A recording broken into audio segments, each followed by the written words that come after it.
USA contestant hide humiliating secret.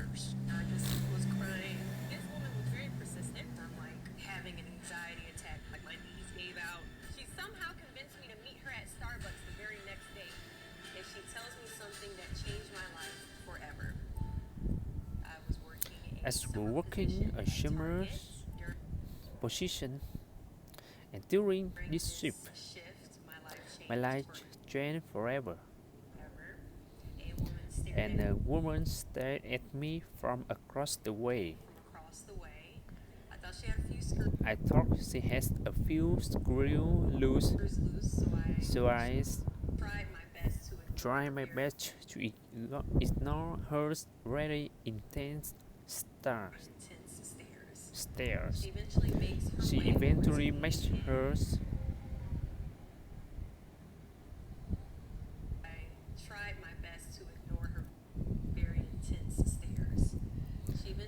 She eventually makes her way over to me and asks me the most offensive question you can ask a person of color. Were you born in this country? And I was immediately offended. And I said, yes, I was born in this country. And then she said, do you have any kids? I said, no, I don't have any kids. She then asked me if I were married. And then I said, no, ma'am, I'm not married. She says, how old are you? I said, 19. May I help you find something? And she then goes on to say something that changed my life forever. She says, you look like you could be the next Miss USA. To my disbelief, she was actually a patient recruiter, and the reason why she was asking those questions because she was curious about the qualification that I had when it came to competing for Miss USA. And I laughed at her hysterically. At the thought, I was like, listen, lady, this is my second year at Virginia State University. I'm in the ROCT program, which means that in 2 years I be commissioning as an officer in the United States military, and I intend in going active duty. I'm not a patient girl. And she says, you know what? Please, please, please meet me at Starbucks tomorrow. I would love to just sit down and talk to you about it. And I must have been a pretty open-minded 19 years old because I actually met this crazy lady at Starbucks the next day. She showed up with this full-thrown stack of patient books and somehow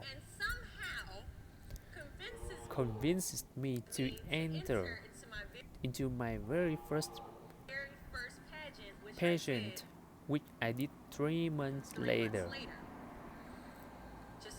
Just a few months after the target conversation, we went to a red shop, and it was probably only maybe my second time picking out a dress in my life. And I remember going through all these pretty gowns, feeling like I look bonny. I remember putting the dress her and coming out, and it was her. I don't like the way that I look. I don't like the way that I look right now at all. In high school and in middle school, but mostly in high school, I was heavily bullied. I had this one bully. She's be the person that I would do everything I could to avoid. because in the hallways she would bully me ruthlessly. She would say, skinny, skinny orangutan, because my arms are long. She would just say, whoa, look at how big your feet are. And I would honestly say she's probably one of the bigger contributors to why my self-esteem growing up was very low. And I remember look at myself in the mirrors. I'm like having an anxiety attack. Leslie, she woke up to me and rubbed my back, and she said, you know, when I saw you in Target, I saw something in you, and I see you glowing right now. I think you look amazing, and I think you could easily win this competition. And I think you could easily win Miss USA. You just have to believe in yourself, because it's not you, then who? So 3 months later, I compete in my first pageant, and I lose. I go back the second year, complete in the state pageant. I lose. Go back the third year, compete in the state pageant and lose. Go back the fourth year, compete in the same pageant and lose. I go back the fifth year, compete in the state pageant and lose. But guess what? I go back the sixth year, and guess what happened? I lose. It was actually my dad. My dad that told me, you have to stop this. It's not that I don't think that you can. I just don't know if they will give you this crown. I was prepared to quit. I called that woman on the phone and said, you told me I could be the next Miss USA. I've been at this for 6 years, and this is failing epically. She said, this short, keep trying. I have a good feeling. I said, your good feelings is garbage. I've been at this a long time. She said, keep going. I said, okay. And I was going to message her, telling her that I have a pageant in 2 months, and that I want her to come. That I was competing for Miss DC USA. And when I went to her page on Facebook, there were just all these RPs going up and down her timeline. And all the RPs, which was 3 or 4 months prior, so I never got to say goodbye. I didn't get to go to her funeral or anything like that. I didn't know any of her friends. When she passed away, no one told me, because no one knew we are friends.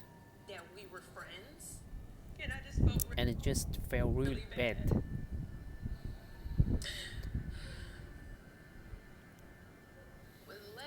With Leslie, she was battling leukemia for about 2.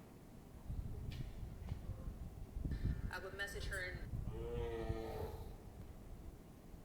message her and send her the date.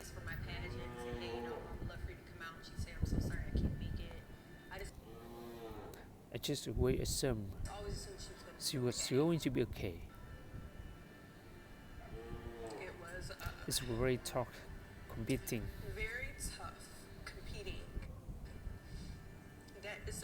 that December, and I spent that entire 2 weeks remembering Leslie. I want to prove her right. That's what she saw, and who she saw in tickets was actually someone that could be Miss USA. When the competition happened, I called my mom. She said, I'm watching you, Leslie's watching you, everybody watching you. I had an immediate anxiety attack. I was crying, and I just said, I don't want to go out there. I'm terrified because you could hear the people, thousands of people. This was the T-Mobile Arena in Las Vegas, and it's huge. I remember just looking at myself in the mirrors and saying, it's not you, then who? I looked around and I just saw all these amazing women that are more than capable of being Miss USA.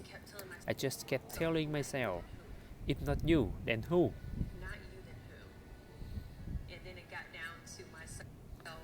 And then I got down to myself and Miss Hawaii USA. We held hands and I said, thank you God for first runner-up. This had just been such an awesome experience because I just knew I was gonna lose against her. District of Columbia.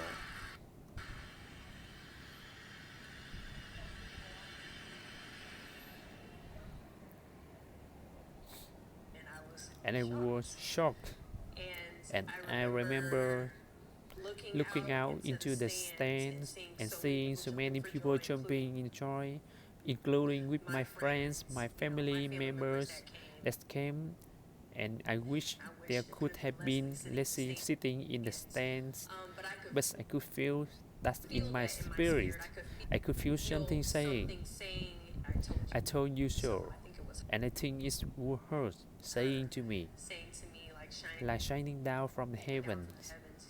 You see, I told you, you could be the next Miss USA. Life wouldn't have been the same, and I am thankful that I was working in women's department and decided to come to Target that day, because I just don't think I would have known how capable I am if it had not been for her. I appreciate that she was able to be that for me, and I continue to carry that quote. It's not me, then who?